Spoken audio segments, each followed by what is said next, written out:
হঠাৎ করেই রাজনীতিতে আওয়ামী লীগ নিয়ে তুমুল আলোচনা। এক কথা বলে আওয়ামী লীগ নিয়ে রাজনীতিতে তোলপাড়। আওয়ামী লীগ অনেকটা খুশি, কিন্তু মজা বুঝছে বিএনপি। জামাত শিবিরের জন্য এটা একটা খুশির সংবাদ। দর্শক, আওয়ামী লীগের অফিস খুলছে, আওয়ামী রাষ্ট্রপতি জনাব শাহাবুদ্দিন চুপ্পু পায়ের উপর পা তুলে ইউনূসকে দায়ী করছেন, তারেক রহমানের এপিস করছেন। এতে আওয়ামী লীগের লোকজন খুশি, কিন্তু এই খুশি তাদের জন্য একটা বুমেরাং। কিন্তু কঠিন বার্তা হচ্ছে মূলত বিএনপির জন্য। এবং আওয়ামী লীগের জেলা সেক্রেটারি, সাবেক 2বার এমপি, তিনি জামিন পেয়েছেন।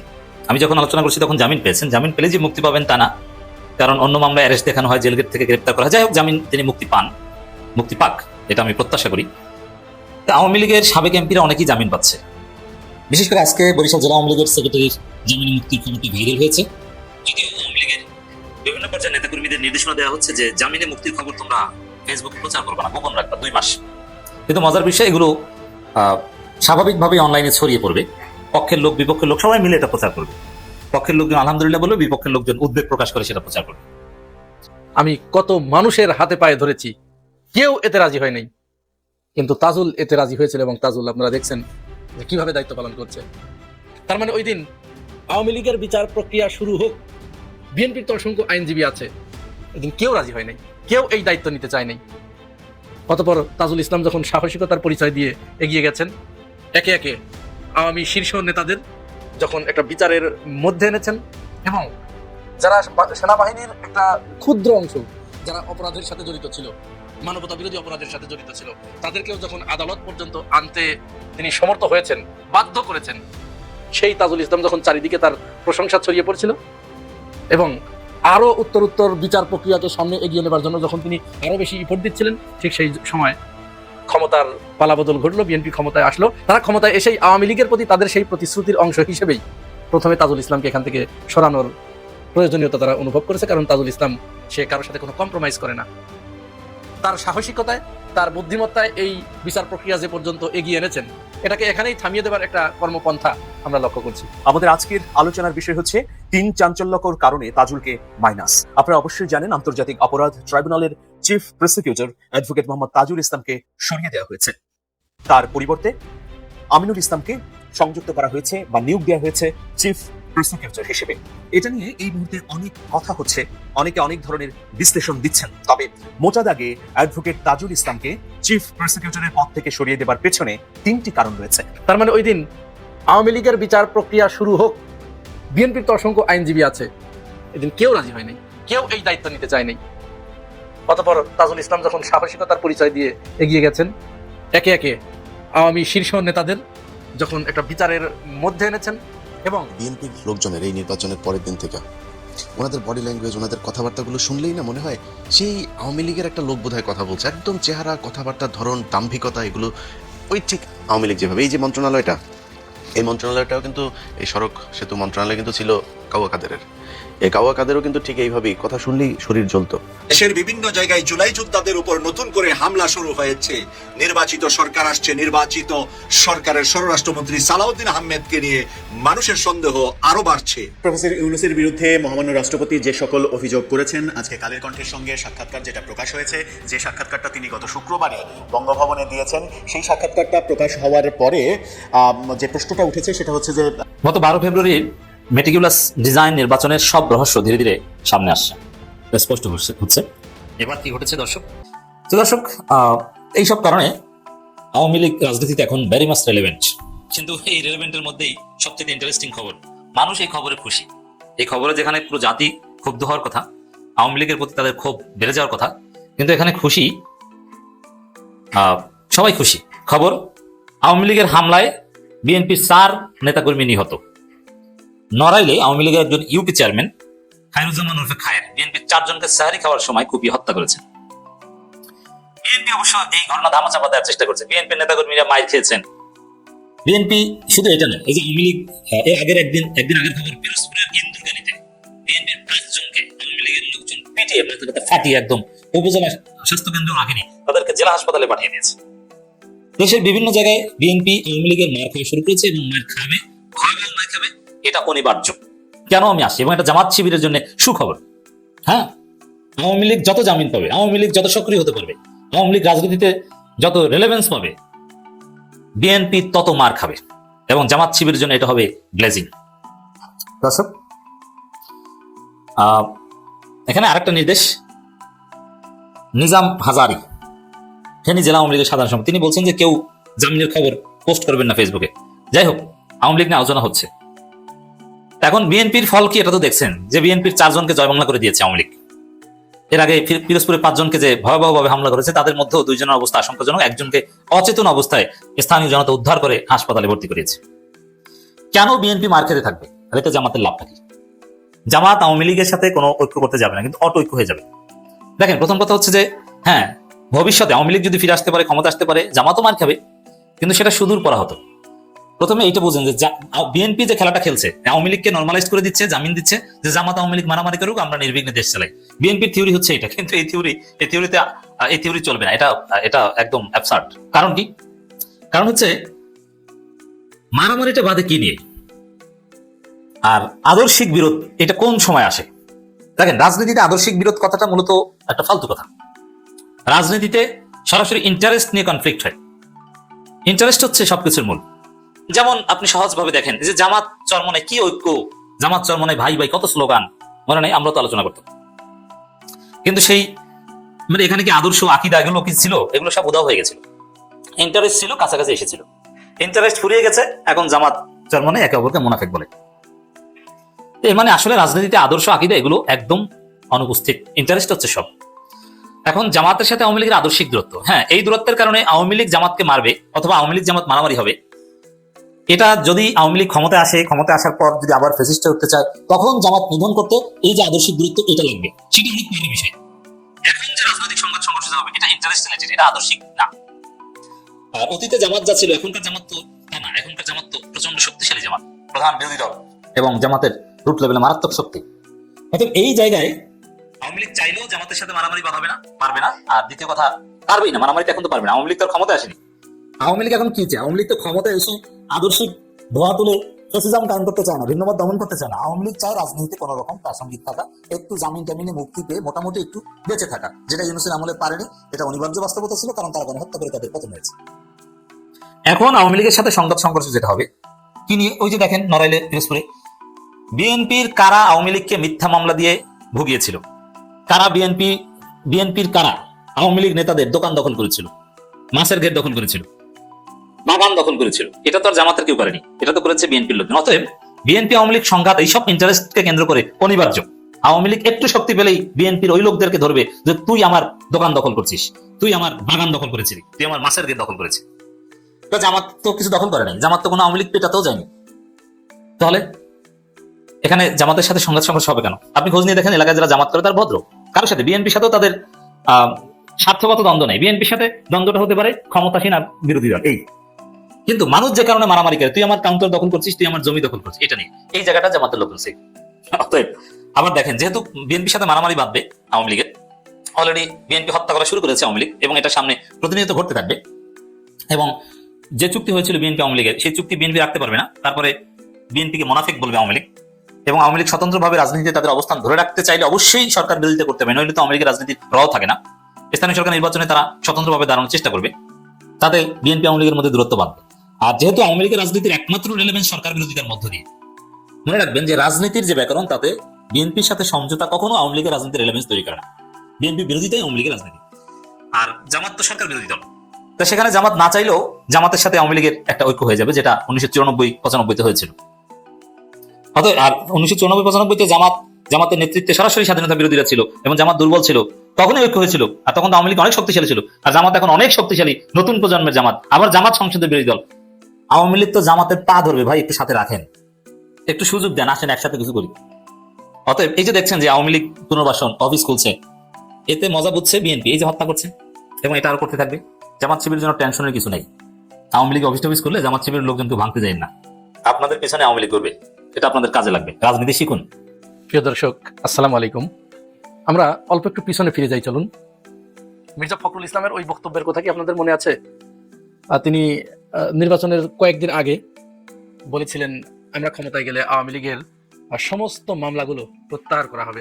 এবং ওই সময় কিন্তু মানুষের ভিতরে এরকম একটা চাপা গুঞ্জন তৈরি হয়েছিল যে তার মানে বিএনপি ক্ষমতায় আসলে মানবতা বিরোধী অপরাধের দায়ে আওয়ামী লীগের নেতাকর্মীদের যে বিচার প্রক্রিয়া চলছে এটি বন্ধ হয়ে যাবে। মনে আছে আপনাদের? হ্যাঁ, সেটি সত্যে রূপান্তরিত হতে যাচ্ছে খুব তাড়াতাড়ি। আপনারা হয়তো আমি এই ভিডিও যখন পাবলিশ হচ্ছে সেই দিনই দেখতে পাবেন, অথবা তার 1-2 দিন পরেই আপনারা বুঝতে পারবেন। আন্তর্জাতিক অপরাধ ট্রাইব্যুনালের যিনি chief prosecutor advocate Tajul Islam, তাকে ওইখান থেকে সরিয়ে দেওয়া হচ্ছে। এবং এই যে সরিয়ে দেয়া, এটা কিন্তু কাকতালীয় কোনো ব্যাপার নয়। এইটা মির্জা ফখরুল ইসলামের ওই বক্তব্যের সাথে সম্পৃক্ত। অ্যাডভোকেট তাজুল ইসলামকে সরিয়ে দেওয়ার প্রয়োজনীয়তা অনুভূত কেন হলো? কারণ আপনাদের এই বক্তব্য মনে আছে, আসিফ নজরুলের একটি কথা আপনারা হয়তো ভুলে যাননি। খালেদ মহিউদ্দিন আসিফ নজরুলকে যখন জিজ্ঞাসা করেছিল যে এত লোক রেখে আপনি জামাত সমর্থিত একজন চিফ প্রসিকিউটরকে কেন আন্তর্জাতিক অপরাধ ট্রাইব্যুনালে নিয়োগ দিলেন, আসিফ নজরুল সেদিন এই প্রশ্নের জবাবে বলেছিল, খালেদ আপনি অন্য একজনকে এনে দেন। আমি কত মানুষের হাতে পায়ে ধরেছি, কেউ এতে রাজি হয় নাই, কিন্তু তাজুল এতে রাজি হয়েছিল এবং তাজুল আপনারা দেখছেন যে কিভাবে দায়িত্ব পালন করছে। তার মানে ওই দিন আওয়ামী লীগের বিচার প্রক্রিয়া শুরু হোক, বিএনপির তো অসংখ্য আইনজীবী আছে, এদিন কেউ রাজি হয় নাই, কেউ এই দায়িত্ব নিতে চায় নাই। অতঃপর তাজুল ইসলাম যখন সাহসিকতার পরিচয় দিয়ে এগিয়ে গেছেন, একে একে আওয়ামী শীর্ষ নেতাদের যখন একটা বিচারের মধ্যে এনেছেন, এবং যারা সেনাবাহিনীর একটা ক্ষুদ্র অংশ যারা অপরাধের সাথে জড়িত ছিল, মানবতা বিরোধী অপরাধের সাথে জড়িত ছিল, তাদেরকেও যখন আদালত পর্যন্ত আনতে তিনি সমর্থ হয়েছেন, বাধ্য করেছেন, সেই তাজুল ইসলাম যখন চারিদিকে তার প্রশংসা ছড়িয়ে পড়ছিল এবং আরো উত্তর বিচার প্রক্রিয়াকে সামনে এগিয়ে নেবার জন্য যখন তিনি আরো বেশি ইফোর্ট দিচ্ছিলেন, ঠিক সেই সময় ক্ষমতার পালাবদল ঘটলো, বিএনপি ক্ষমতায় আসলো। তারা ক্ষমতায় এসেই আওয়ামী লীগের প্রতি তাদের সেই প্রতিশ্রুতির অংশ হিসেবেই প্রথমে তাজুল ইসলামকে এখান থেকে সরানোর প্রয়োজনীয়তা তারা অনুভব করেছে। কারণ তাজুল ইসলাম সে কারোর সাথে কোনো কম্প্রোমাইজ করে না। তার সাহসিকতায়, তার বুদ্ধিমত্তায় এই বিচার প্রক্রিয়া যে পর্যন্ত এগিয়ে এনেছেন, এটাকে এখানেই থামিয়ে দেবার একটা কর্মপন্থা আমরা লক্ষ্য করছি। হয়তো তাজুল ইসলামকে 2-1 দিনের ভিতরেই সরিয়ে দেওয়া হবে। তাজুল ইসলামকে সরিয়ে দিলে তিনি এখানে যিনি আসবেন তিনি কম্প্রোমাইজড হবেন, তিনি আপোষ রফার মাধ্যমে, মীমাংসার মাধ্যমে এই বিচার আর বিচার থাকবে না, ফলে যা হবার তাই হবে। এখানেও জাতি আরেকবার হোঁচট খেলো। সৎ মানুষদেরকে এই বাংলাদেশের সিস্টেমের ভিতরে ফেলে তাদেরকে এইভাবেই পুরস্কৃত করা হয়। পুরস্কার বলতে এখানে কিন্তু নেগেটিভ অর্থে আমি বলছি। এমনই একজন ব্যক্তি ঢাকা বিশ্ববিদ্যালয়ের ইতিহাসে শ্রেষ্ঠ একজন ভিসি, ছাত্ররা যার প্রমাণ, তিনি ছাত্রদেরকে বাপ ছাড়া কথা বলতেন না, ছাত্রীদেরকে মা ছাড়া কথা বলতেন না। তিনি প্রত্যেকটা ছাত্র ছাত্রীর অভিযোগগুলোকে মনোযোগ দিয়ে শুনতেন এবং যেটি তিনি পারবেন তার সীমার ভিতরে যেটি থাকতো তাদেরকে পরিষ্কার করে বলে দিতেন যে বাপ এটি আমি পারবো, এটি হবে। আর যেটি পারতেন না তার সীমার বাইরে তিনি পরিষ্কার বলে দিতেন যে এটি আমার দ্বারা সম্ভব না। অর্থাৎ তিনি কোনো রাজনৈতিক বক্তব্য দিতেন না। তিনি বলতেন যে আমি কোনো রাজনৈতিক ব্যক্তি নয়, সুতরাং রাজনৈতিক ব্যক্তিদের মতো বক্তব্য আমার পক্ষে দেওয়া সম্ভব নয়। আমি যেটি পারবো সেটি বলবো, যেটি পারবো না সেটি বলবো না। তিনি পদত্যাগের সিদ্ধান্ত নিয়েছেন। আপনারা জানেন আমাদের বাংলাদেশের কালচার অনুযায়ী একজন মানুষ কখন পদত্যাগের সিদ্ধান্ত নেয়, তার উপরে চাপ প্রয়োগ করা হয়। এখন যিনি চাপ প্রয়োগ করেন তিনি এই দোষটা ঘাড়ে নিতে চান না, সুতরাং তাকেই বলা হয় যে আপনি শারীরিক অসুস্থতার কথা বলে পদত্যাগ করুন। তার মানে নিয়াজ আহমেদ স্যারও ঢাকা বিশ্ববিদ্যালয় থেকে সরে যাচ্ছে। এরপরে উপদেষ্টাদের ভিতরে একজন উপদেষ্টা ফাউজুল কবির। এই ফাউজুল কবির তার না আছে কোনো দুর্নীতির রেকর্ড, না আছে অন্য কিছু। তার কারণে অনেক আমলা দুর্নীতি করতে পারেন নাই। তো যারা দুর্নীতি করতে পারেন নাই তারা এখন তার বিরুদ্ধে উচ্চকিত হচ্ছে। ফজল কবিরকে এখন গ্রেপ্তারের দাবি জানাচ্ছে। বাকি সবাই আল্লাহর ফেরেশতা, কিন্তু ফজল কবিরকে এখন গ্রেপ্তার করতে হবে। এটাই হচ্ছে বাংলাদেশ, এটাই বাংলাদেশ। এই বাংলাদেশ, এদেশের মানুষ, এদেশের আমলা, এদেশের প্রশাসন, এদেশের রাষ্ট্রীয় কাঠামো সৎ মানুষকে ধারণ করার মতো এখনো সেই যোগ্যতা তাদের হয়ে ওঠে নেই। কারণ এই রাষ্ট্রের রক্তের সাথে মিশে গেছে দুর্নীতি এবং অপকর্ম। সুতরাং তারা জামাত ইসলাম এবং সৎ মানুষগুলোকে এত জমের মতো ভয় পায় যে এই লোকগুলো আসলেই তাদের সমস্ত ধান্দাবাজির যে দোকান সেগুলো ধ্বংস হয়ে যাবে, যার কারণে তারা তাদের বিরুদ্ধে এইভাবে উঠে পড়ে লাগে। অপরদিকে আমরা যদি জামাতের দিকে তাকাই, যেহেতু জামাত ইসলাম এখানে নাচতে এসেছে, সুতরাং তাকে এখানে ঘোমটা দিয়ে থাকলে চলবে না। তার রাজনীতিতে কিছুটা পরিবর্তন আনতে হবে। গণমুখী রাজনীতি করতে হলে তার কিছু বিষয়ে পরিবর্তন আনতে হবে, কিছু নতুন করে চিন্তা ভাবনা করতে হবে। এই রাষ্ট্রীয় কাঠামো, এই আমলাতন্ত্র, এই প্রশাসন, এই বিউরোক্রেসি, এই সুশীল সমাজ যেন জামাতের পক্ষে কথা বলে, তাদেরকে সেরকম প্রতিশ্রুতি বা সেরকম ওয়ারেন্টি তাদেরকে দিতে হবে। না হলে তারা তো জামাতকে ক্ষমতা আসতে দেবে না, যেমন এবার হলো না। ক্ষমতা এসেও কিন্তু জামাত ক্ষমতার স্বাদ হারালো, কারণ তাদেরকে আসতে দেওয়া হয় নাই। আপনারা সেটা জেনেছেন, অনেক প্রমাণ পেয়েছেন। তো এই জামাত ইসলাম বিরোধী দলের আসনে বসার পরেও সরকারি দলের যে সীমাহীন চাঁদাবাজি, এটি কি তারা তুলে ধরতে পারছে? এটি কিন্তু তারা তুলে ধরতে পারছে না। এই আজ আমি যখন এই ভিডিওটি করছি 22শে ফেব্রুয়ারি, যাত্রাবাড়িতে এক লেগুনা চালককে পিটিয়ে হত্যা করেছে যুব দলের ছেলেপেলে। এটি কি জামাত ইসলাম সামনে আনতে পেরেছে? এটি নিয়ে কি বড় ধরনের কোনো আন্দোলন শোডাউন করতে পেরেছে? চারিদিক থেকে চাঁদার খবর আস্তে আস্তে কান অতিষ্ঠ হয়ে গেছে। কই জামাত ইসলাম তো এটা ফোকাসিং করতে পারছে না। মোহাম্মদপুরে এক চাঁদাবাজকে ধরেছে পুলিশ, ধরেছে যদিও সে ছাড়া পেয়ে যাবে অচিরেই। পক্ষান্তরে যে ছেলেটা ধরিয়ে দিল, যার কাছে 2 লাখ টাকা চাঁদা দাবি করা হয়েছিল, সেই ছেলেটার জীবন ও জেল থেকে বের হয়ে আসলে তো ওকে হয় মেরে ফেলবে, না হয় ওর জীবনটা জাহান্নাম করে দেবে। দেখুন নিজে তাকে গ্রেফতার করা হয়েছে।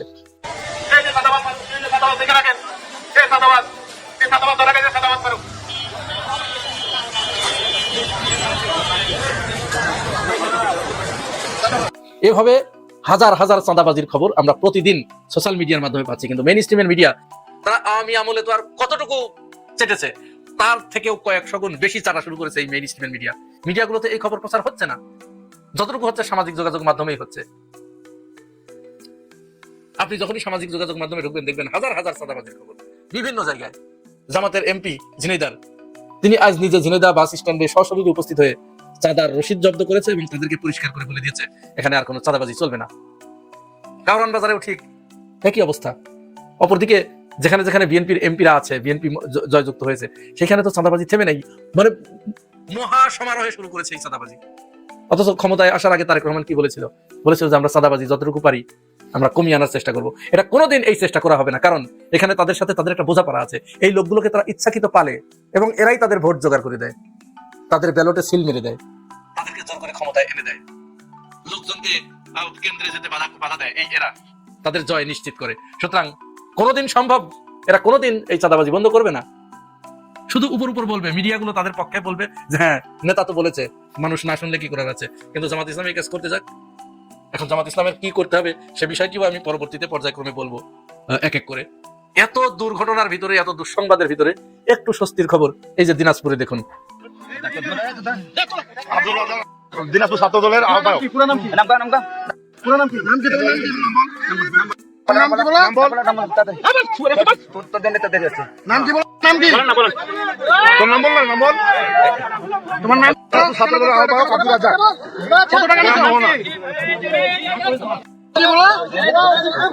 দিনাজপুরের মানুষ এই চাঁদাবাজকে ধরে আস্থা মতো গণপিটুনি দিয়েছে এবং দেশের বিভিন্ন জায়গায় চাঁদা চাইতে গেলে তাদেরকে প্রশ্নের সম্মুখীন হতে হচ্ছে। বিনা বাধায় এখন আর কেউ চাঁদা দিতে পারছে না। অবশ্য মানুষের ভিতরে এই সাহসটুকু জাগ্রত হয়েছে, এই বোধটুকু জাগ্রত হয়েছে যে বিনা বাধায় কেউ চাঁদা দিচ্ছে না। হয় মায়ের খাচ্ছে, মায়ের খাওয়ার পরে দিচ্ছে, কিন্তু বিনা প্রতিবাদে দিচ্ছে না। আগে যেমন নীরবে কেউ গেলেই আস্তে করে ডান হাত দিয়ে বাম হাত দিয়ে পকেটের ভিতরে ঢুকিয়ে দিত, এখন আর তা হচ্ছে না। তার বাস্তব প্রমাণ দিনাজপুরের এই ঘটনা। যেখানে এই চাঁদাবাজ যাবে, আপনার কাছে চাঁদা চাইলেই শুধু বুকে একটু সাহস রাখুন, বাংলাদেশের সমস্ত জনগণ আপনার সাথে আছে। সরকার আপনাকে সহযোগিতা না করলেও, মিডিয়া আপনাকে কভারেজ না দিলেও, সোশ্যাল মিডিয়া আছে আপনার হাতে, ওইটাই ভিডিও করে ছেড়ে দেন। জামাত ইসলামের সবচেয়ে বড় ব্যর্থতা এইগুলো, তারা তুলে ধরতে পারছে না জনসম্মুখে, তারা প্রতিবাদ করতে পারছে না, ভিকটিমের পাশে গিয়ে তারা সময় মতো দাঁড়াতে পারছে না। এইগুলো যদি না করতে পারে তাহলে কিন্তু বিরোধী দল হিসেবে জামাতের যে রোল প্লে করা দরকার, এবং বিরোধী দলই কিন্তু পরবর্তীতে ক্ষমতায় আসে, কারণ ওই একটাই যে সরকারি দলের সমস্ত ভুলগুলো তারা প্রপার ভাবে জনগণের সামনে যদি তুলে ধরতে পারে, তাহলে জনগণ তাদের ওই ফোকাসিংটা সরকারি দল থেকে আস্তে করে ঘুরিয়ে বিরোধী দলের উপরে প্রয়োগ করে। তো জামাত দেখা যাক সামনে করতে পারে কিনা, আমরা অপেক্ষায় থাকি। আজকের আলোচনার বিষয় হচ্ছে 3 চাঞ্চল্যকর কারণে তাজুলকে মাইনাস। এই বিষয়ে আপনাদের কোনো প্রশ্ন বা মতামত থাকলে ইউটিউবের কমেন্ট বক্সে গিয়ে লিখুন। আপনারা অবশ্যই জানেন আন্তর্জাতিক অপরাধ ট্রাইব্যুনালের chief prosecutor advocate Mohammad Tajul ইসলামকে সরিয়ে দেওয়া হয়েছে। তার পরিবর্তে আমিনুল ইসলামকে সংযুক্ত করা হয়েছে বা নিয়োগ দেওয়া হয়েছে চিফ প্রসিকিউটর হিসেবে।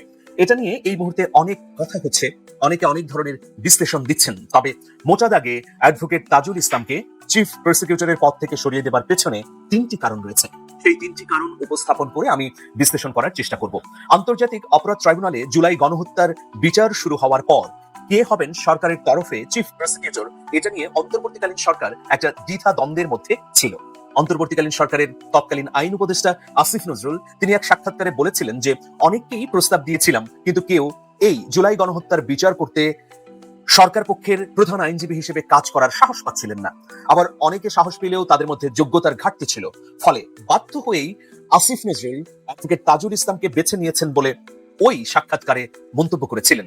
অ্যাডভোকেট তাজুল ইসলাম আগে থেকেই আন্তর্জাতিক অপরাধ ট্রাইব্যুনালে কাজ করেছেন, যখন জামাত নেতাদের এই ট্রাইব্যুনালে মানবতা বিরোধী অপরাধের অভিযোগে বিচার করা হয় তখন তিনি জামাত নেতাদের পক্ষের আইনজীবী ছিলেন। প্রধান আইনজীবী ছিলেন ব্যারিস্টার আব্দুর রাজ্জাক, তিনি দেশের বাইরে চলে যাওয়ার পর মূলত অ্যাডভোকেট তাজুল ইসলামই জামাতের নেতাদের প্রধান আইনজীবী হয়ে উঠেছিলেন। সেই সময় জামাতের নেতাদের মন্তব্য হচ্ছে তিনি খুবই দক্ষতার সঙ্গে তাদের পক্ষে কাজ করেছিলেন, কিন্তু হঠাৎ করেই আমরা দেখলাম অ্যাডভোকেট তাজুল ইসলাম জামাতের আইনজীবী হিসেবে নিজেকে ইস্তফা দিয়ে এবি পার্টি মানে আমার বাংলাদেশ পার্টিতে যুক্ত হলেন। আপনারা সবাই জানেন যে আমার বাংলাদেশ পার্টি বাংলাদেশ ইসলামী ছাত্র শিবিরের সাবেক সভাপতি মুজিবুর রহমান মঞ্জুর গড়া একটি দল। এই দলটি মূলত জামাতের দলছুট নেতাদের দ্বারাই গঠিত রাজনৈতিক দল। তো হঠাৎ করেই কেন অ্যাডভোকেট তাজুল ইসলাম এবি পার্টিতে যুক্ত হয়েছিলেন এবং তিনি যুগ্ম আহ্বায়কের পদ পেয়েছিলেন? আমি একদিন অ্যাডভোকেট তাজুল ইসলামকে এই বিষয়ে প্রশ্ন করেছিলাম। আমি বলেছিলাম যে আপনি কেন জামাত ছেড়ে এবি পার্টিতে যুক্ত হলেন? তিনি তখন বলেছিলেন যে তিনি জামাতের আইনজীবী হিসেবে কাজ করতে গিয়ে এত প্রতিবন্ধকতার মুখোমুখি হয়েছেন যে তার আইন পেশা এখন স্থবির হয়ে যাওয়ার উপক্রম হয়েছে। ফলে তিনি নিজের চিন্তার বিস্তৃতি এবং জামাতের বাইরে আলাদা প্ল্যাটফর্ম খুঁজছিলেন। তার কাছে এবি পার্টিকেই তার জন্য যথোপযুক্ত প্ল্যাটফর্ম মনে হয়েছিল। এরপর যখন অন্তর্বর্তীকালীন সরকার গঠিত হলো তখন হঠাৎ করেই তাজুল ইসলাম এই প্রস্তাব পেলেন আন্তর্জাতিক অপরাধ ট্রাইব্যুনালের চিফ প্রসিকিউটর হবার। তিনি এটাকে লুফে নেন এবং এই দায়িত্ব পালন করেন। গত 18 মাস তিনি এই দায়িত্ব পালন করেছেন। ট্রাইব্যুনাল সংশ্লিষ্ট ব্যক্তিবর্গ বলছেন যে খুবই দক্ষতার সঙ্গে দ্রুততম সময়ের মধ্যে মামলা প্রস্তুত করে তা আদালতে উপস্থাপন, চার্জ গঠন থেকে শুরু করে আনুষঙ্গিক সকল কাজ তিনি আন্তরিকতার সঙ্গে করেছিলেন। তো এখন এই নতুন সরকার আসার পর তাকে কেন সরিয়ে দেওয়া হলো? প্রথম কারণ হচ্ছে যে তার পিছে জামাতি তকমা এঁটে দেওয়া আছে। এই নতুন এই সরকার যেটা তারেক রহমানের নেতৃত্বে পরিচালিত হচ্ছে বা বিএনপির নেতৃত্বের যে জোট, সেই জোটের প্রতিনিধিত্বকারী সরকার মনে করছে অ্যাডভোকেট তাজুল ইসলাম জামাতের প্রতিনিধিত্বকারী একজন আইনজীবী বা ব্যক্তি। ফলে এরকম গুরুত্বপূর্ণ জায়গায় জামাতের প্রতিনিধিত্বকারী ব্যক্তি যদি রাখা হয় তাহলে বিএনপির দৃষ্টিভঙ্গি অনুযায়ী বিচার কাজ পরিচালিত হবে না, বা দলগতভাবে বিএনপি যেভাবে চাইছে অ্যাডভোকেট তাজুল ইসলামকে দিয়ে সেভাবে এই বিচার কাজ করানো যাবে না। মানে আমি এটা বলছি যে রাষ্ট্রের তরফ থেকে একজন আইনজীবী যিনি প্রধানতম ব্যক্তি হিসেবে আন্তর্জাতিক অপরাধ ট্রাইব্যুনালে কাজ করছেন, তার সাথে রাজনৈতিকভাবে বা দলগতভাবে বিএনপির কোনো সম্পর্ক নেই, এরকম ব্যক্তিকে মূলত এই সরকার এরকম গুরুত্বপূর্ণ পদে রাখতে চায়নি বলেই তাকে অপসারণ করা হয়েছে। এটা হচ্ছে প্রধান কারণ। আর এই কারণের পক্ষে বিএনপি পন্থী বিশ্লেষকরা যুক্তি দিচ্ছেন যে একটা নতুন সরকার আসার পর সেই সরকার যে চিন্তা চেতনা লালন করে সেই চিন্তা চেতনার পক্ষের লোকই তো এরকম গুরুত্বপূর্ণ জায়গায় আসীন হবে। সুতরাং অ্যাডভোকেট তাজুল ইসলামকে সরিয়ে দিয়ে কোনো ধরনের ব্যত্যয় হয়নি। এটা হচ্ছে যারা সরিয়ে দিয়েছেন তাদের পক্ষের ব্যাখ্যা। এখন এই তিনটি কারণের মধ্যে আরেকটি গুরুত্বপূর্ণ কারণ হচ্ছে তাজুল ইসলাম জামাতের আইনজীবীদের পক্ষে ট্রাইব্যুনালে মামলা পরিচালনা করবার কারণে অনেকেরই চক্ষুশূল হয়েছেন, বিশেষ করে জামাত বিরোধীদের চক্ষুশূল হয়েছেন। আপনারা সবাই জানেন যে দীর্ঘদিন ধরে জামাত এবং বিএনপি একসাথে আন্দোলন করেছে, নিপীড়ন সহ্য করেছে, জুলুমের শিকার হয়েছে। কিন্তু এই গণ অভ্যুত্থানের পর জামাত এবং বিএনপি দুটো আলাদা বৃত্ত তৈরি করে নির্বাচনে অংশগ্রহণ করেছে। ফলে দীর্ঘদিনের মিত্র বিএনপি জামাত এখন পরস্পর। তো সেই কারণে প্রথমত তাজুল ইসলামকে ঘিরে বিবাদী পক্ষের ব্যাপক আপত্তি রয়েছে। এটা হচ্ছে দ্বিতীয় কারণের ক। তাজুল ইসলামকে নিয়ে বিবাদী পক্ষের আপত্তি, পাশাপাশি ভারতপন্থী বামপন্থীদের একটা বড় গ্রুপ তাজুল ইসলামকে এখানে না রাখার পক্ষে অবস্থান গ্রহণ। যে ভারতপন্থী বামপন্থী আবার জুলাই আন্দোলনের শেষ দিকে আন্দোলনেও অংশগ্রহণ করেছিলেন, সেই অংশটির জোরালো আপত্তিও আছে তাজুল ইসলামের ব্যাপারে। ফলে একদিকে হচ্ছে বিবাদীদের ভয়াবহ নারাজি, অন্যদিকে ভারতপন্থী বাম বলয়ের এলিট ব্যক্তিবর্গের আপত্তি। দুটো কারণ মিলিয়ে এই দ্বিতীয় বিষয়টি হচ্ছে যে তার ব্যাপারে অনেকে নেতিবাচক মনোভাব পোষণ করছেন। তৃতীয় বিষয় হচ্ছে যে আস্থার অভাব। অ্যাডভোকেট তাজুল ইসলাম থাকলে এখানে বিচার কাজ একরকম করে পরিচালিত হবে। আর আপনারা জানেন সবাই যে আইন মন্ত্রণালয়ের অধীনেই আন্তর্জাতিক অপরাধ ট্রাইব্যুনালের সরকার পক্ষের আইনজীবীদের কার্যক্রম পরিচালিত হয়। আইন মন্ত্রণালয় যেভাবে চাইবে সেভাবে আন্তর্জাতিক অপরাধ ট্রাইব্যুনালের প্রসিকিউটররা পরিচালিত হবেন। আমরা যেটা আইনে দেখি যে আদালত যে স্বাধীন হলেও এই জুলাই গণহত্যার বিচারে সরকারের উদ্যোগটি অত্যন্ত গুরুত্বপূর্ণ। তো সে কারণে অ্যাডভোকেট আসাদুজ্জামান যিনি নতুন আইনমন্ত্রী, তিনি কি অ্যাডভোকেট তাজুল ইসলামের প্রতি আস্থা রাখতে পেরেছেন বা পারবেন, এরকম একটা শঙ্কার জায়গা ছিল। আর অ্যাডভোকেট তাজুল ইসলাম এবং অ্যাডভোকেট আসাদুজ্জামান দুজন প্রায় সমসাময়িক, কিন্তু একজন আইনমন্ত্রী আর আরেকজন আন্তর্জাতিক অপরাধ ট্রাইব্যুনালের চিফ প্রসিকিউটর। ফলে তাদের দুজনের মধ্যে সমন্বয়ের একটা ঘাটতি তৈরি হতে পারে বলে সরকারের তরফ থেকে ভাবা হচ্ছিল। যে কারণে এই অনাস্থার যুক্তি দেখিয়ে তাকে সরিয়ে দেওয়া হয়েছে। তার মানে আমরা মোজা দাগে তিনটি কারণ বলতে পারি। প্রথমত, তিনি জামাত হিসেবে চিহ্নিত হওয়া, দ্বিতীয়ত বিবাদী এবং ভারতপন্থী বামদের আপত্তি, তৃতীয় আইন মন্ত্রণালয়ের সঙ্গে সমন্বয় করতে কাজ করার ক্ষেত্রে একটা সন্দেহ সংশয় তৈরি হওয়া। প্রিয় দর্শক, যাই হোক, আন্তর্জাতিক অপরাধ ট্রাইব্যুনাল কি যথাযথভাবে এই বিচার সম্পন্ন করতে পারবে? ইতিমধ্যে বিচারের অনেকগুলো অন্তর্নিহিত বিষয় নিয়ে প্রশ্ন তুলছে বিচার বিরোধীরা। এরকম একটা প্রেক্ষাপটে এই আন্তর্জাতিক অপরাধ ট্রাইব্যুনালের বিচার কতদূর এগোবে? বলা যায় অন্তর্বর্তী সরকার একটা মধ্যবর্তী জায়গায় এই বিচারের কার্যক্রম ফেলে রেখে চলে গেছে। দু একটি রায় হয়েছে বটে, কিন্তু কোনো রায়ই এখন পর্যন্ত কার্যকর হয়নি। ফলে অনেক ধরনের চ্যালেঞ্জ আছে এই আন্তর্জাতিক অপরাধ ট্রাইব্যুনালের ওপর। দেখা যাক, আমরা গণঅভ্যুত্থানের পর যে তিনটি বিষয় প্রত্যাশা করেছিলাম, বিচার, সংস্কার, নির্বাচন, ইতিমধ্যে নির্বাচন হয়েছে, নতুন সরকার এসেছে, এখন বিচার এবং সংস্কার যথাযথভাবে হবে কিনা এটা কিন্তু সময়ের অপেক্ষা করতে হবে। তো তাজুল ইসলাম সরে গেলেন, আমিনুল ইসলাম আসলেন। আমরা প্রত্যাশা করব আমিনুল ইসলাম তাজুল ইসলামের চেয়েও বেশি দক্ষতার সঙ্গে, আন্তরিকতার সঙ্গে জুলাই গণহত্যার বিচার চালিয়ে নেবেন। তাজুল ইসলাম যেমন তুখোর একজন আইনজীবী, অন্যদিকে আমিনুল ইসলামও বেগম খালেদা জিয়ার বিরুদ্ধে আওয়ামী লীগ সরকার যে দীর্ঘ নিপীড়নমূলক মামলা করেছিল সেই মামলাগুলোর অন্যতম আইনজীবী ছিলেন। সুতরাং ক্রিমিনাল প্র্যাকটিসে আমিনুল ইসলামেরও দক্ষতা রয়েছে। সুতরাং এখন তিনি যদি সত্যিকার অর্থেই আন্তরিকভাবে আইনমন্ত্রী আসাদুজ্জামানের নির্দেশনায় এই কাজটি করতে পারেন তাহলে জাতির জন্য ভালো, আর যদি করতে না পারেন তাহলে জাতির জন্য দুর্ভাগ্য। সবকিছু আসলে এখনই বলা যাচ্ছে না, খেলা কেবলমাত্র শুরু হলো, শেষ হতে খানিকটা সময় লাগবে। সেই জন্য চলুন আমরা